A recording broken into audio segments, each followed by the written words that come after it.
La passerelle d'un bateau est toujours un endroit calme. Les gares se succèdent, les heures passent, c'est la routine. Avec les deux chaudières, nous avions marché à 18 nœuds pendant 40 heures. Le jour tombait et nous nous rapprochions.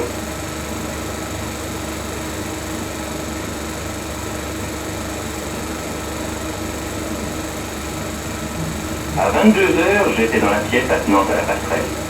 J'étais en train de calculer l'heure à laquelle nous arriverions en tenant compte de notre vitesse. Nous approchions du point nord du Gulf Stream et le brouillard pouvait tomber sur nous d'un moment à l'autre. Depuis les côtes de Terre-Neuve, notre voyage s'était effectué en ligne droite. Le courant du Labrador nous avait aidé un peu et nous arrivions près de l'iceberg numéro 39, comme nous l'appelions dorénavant.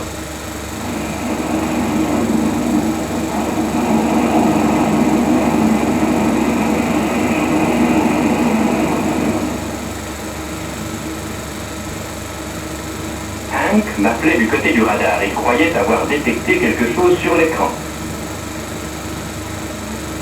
Évidemment, ça pouvait être un autre navire, mais d'un autre côté, ça pourrait être aussi...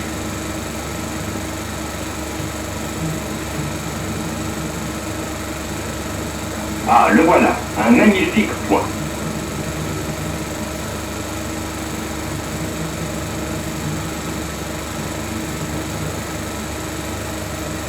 À 18 milles au sud-est, à travers la nuit. Était-ce l'iceberg? Une heure plus tard, nous approchions de lui. Il était beau, dangereusement beau, étincelant, se faufilant sournoisement sur la route des paquebots.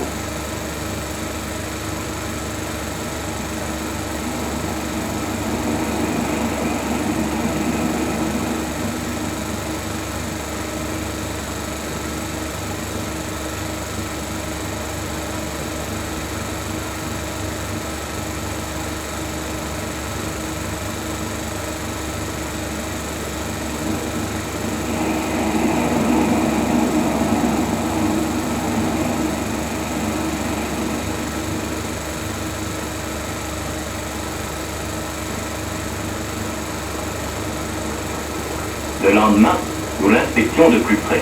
Il devait mesurer près de 30 mètres de haut et probablement 200 en profondeur. En tout, plus de 100 000 tonnes de glace. Vu de différents côtés, il changeait d'aspect.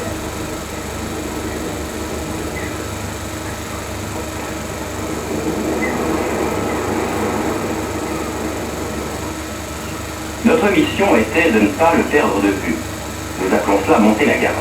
Dans cette région, balayée par des courants variables, il pouvait se déplacer de 15 à 30 000 par jour. Il fallait surveiller. Il était magnifique, d'un blanc étincelant dans la mer d'un bleu sombre. Les veines bleues de 50 cm d'épaisseur étaient les points où la neige avait fondu puis s'était regelée. Les mouettes étaient à leur affaire. Nous tenions la base et les bateaux de la région au courant de ces mouvements.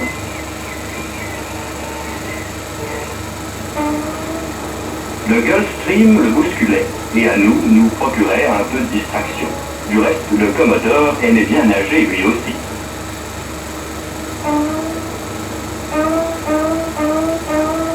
Le numéro 39 à moins d'1 kilomètre, et nous, nageant dans l'océan par une température de 15 degrés, et risquant de rencontrer des requins.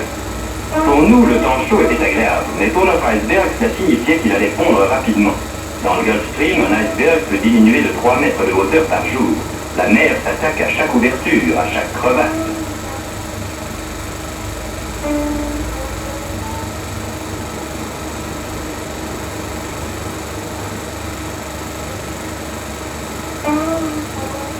Nous devions le surveiller et signaler sa position. Il y a toujours de quoi s'occuper sur un bateau et son entretien nous occupe en même temps que nous accomplissons nos missions spéciales. Nous étions plus qu'une unité de la marine américaine. Nous faisions partie d'une organisation internationale. Nous travaillions pour 9 pays, dont chacun apportait sa contribution. 3 jours plus tard, les hommes au repos regardaient notre numéro 39 fondre et fondre rapidement. Mais il en restait encore dans l'eau et présentait toujours un danger. Quelquefois aussi, des blocs s'en étaient. Le numéro 39 ne nous réservait plus aucune surprise, mais il avait certainement un caractère aventureux.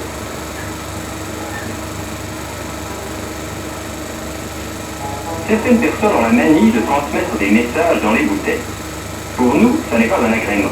Nous y inscrivons notre position et la date. C'est notre travail. Nous obtenons ainsi beaucoup de renseignements sur les courants, lorsque nous apprenons quand et où nos bouteilles ont été retrouvées. Vous n'auriez pas reconnu le numéro 39 5 jours plus tard. Il avait zigzagué pendant plus de 150 000, mais aucun bateau ne s'était trouvé sur sa route grâce à nos avertissements.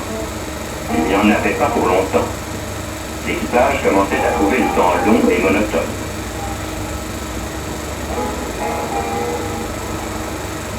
Voilà où il en était.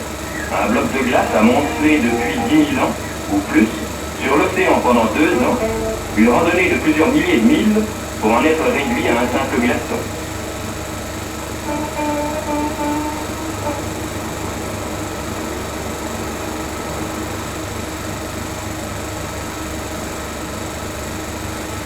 Tous les officiers, en tenue d'été, le regardèrent une dernière fois. Le numéro 39, sous la forme d'un point minuscule, était devenu inoffensif. Lorsqu'un glaçon atteint la grandeur d'une table, il ne présente plus aucun danger pour la navigation.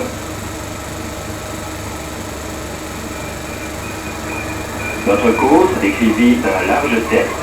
Nous étions sur le chemin du retour. Le danger du numéro 39 n'existait plus dans quelques heures.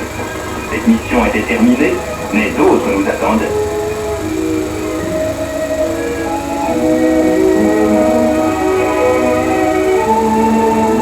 La plupart des gens n'ont jamais entendu parler de notre patrouille internationale. La plupart ignorent notre existence. De nos jours, un voyage sur l'océan n'est plus une aventure. Quelques faits, de nouvelles connaissances, tout au plus un orage vu à travers un hublot. En ce qui concerne les passagers, la traversée sur l'océan ne présente aucun danger. Ils sont remplis de confiance, et c'est ainsi que cela doit être.